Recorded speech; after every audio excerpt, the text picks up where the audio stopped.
बच्चों चलिए आज का हमारा प्रश्न एक समबाहु त्रिभुज के आधार का समीकरण x प्लस वाई बराबर 2 और शीर्ष 2 माइनस 1 है।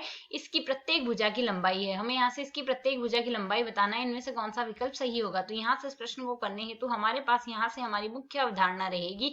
यदि हम यहाँ से समबाहु त्रिभुज देखें, समबाहु त्रिभुज ऐसा त्रिभुज है जिसके तीनों भुजाएं बराबर होती है और तीनों कोण हमारे पास समान अर्थात 60 डिग्री के होते हैं। तीनों कोण तो 60 डिग्री के होंगे और तीनों भुजाएं हमारे पास बराबर होगी।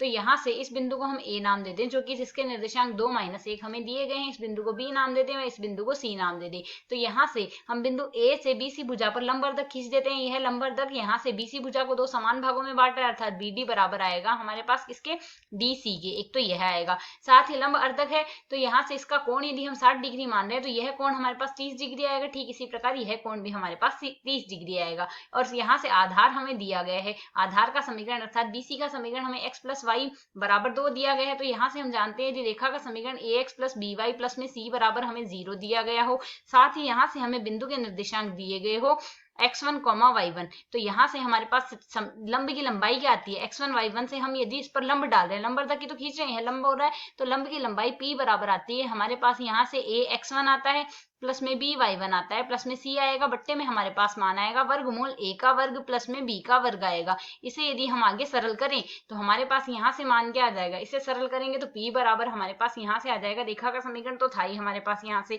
तो इसमें मान प्रतिस्थापित कर दे। x का गुणांक है अर्थात यहाँ से x के स्थान पर 2 रख रहे हैं, माइनस में आ रहा है 1, माइनस में आ रहा है हमारे पास 2, पक्षांतर से -2 ही आएगा, बट्टे में आ जाएगा हमारे पास यहाँ से वर्गमूल 1 का वर्ग प्लस में 1 का वर्ग। इसे यदि हम आगे सरल करते हैं मान आएगा 1 बट्टे वर्गमूल 2, मॉड ले रहे हैं तो माइनस का स्थान पर प्लस आएगा क्योंकि दूरी सदैव धनात्मक होती है। अब यदि हम यहाँ से त्रिभुज से देखें, त्रिभुज ए बी डी से देख सकते हैं, त्रिभुज ए बी डी एक समकोण त्रिभुज है। समकोण त्रिभुज की स्थिति में हमारे पास कर्ण बट्टे आधार बराबर क्या लिखा जाता है, कर्ण बट्टे आधार होता है हमारे पास सेक थीटा, अर्थात यहाँ से थीटा का मान तो हमारे पास 30 डिग्री है, सेक 30 आ गया यहाँ से, और कर्ण का मान हमारे पास यहाँ से क्या आएगा, भुजाई तो आ रही है जो ए बी, हमें किसी भी एक भुजा की लंबाई ज्ञात करनी, ए बी आ गई, साथ ही आधार आ गया। आधार हमारे पास यहाँ से क्या है, आधार की लंबाई 1/√2 आई है। तो यदि हम यहाँ से सरल कर ले, ए बी भुजा की लंबाई हमारे पास क्या आएगी, 1/√2 गुणा सेक 30, सेक 30 का मान आएगा हमारे पास यहाँ से 2/√3 आ गया हमारे पास, सेक 30 का मान यही आएगा यहाँ से। इसे यदि हम सरल कर ले तो ए बी भुजा की लंबाई हमारे पास यहाँ से क्या आ जाएगी, यह आ जाएगी 2 बट्टे में वर्गमूल में,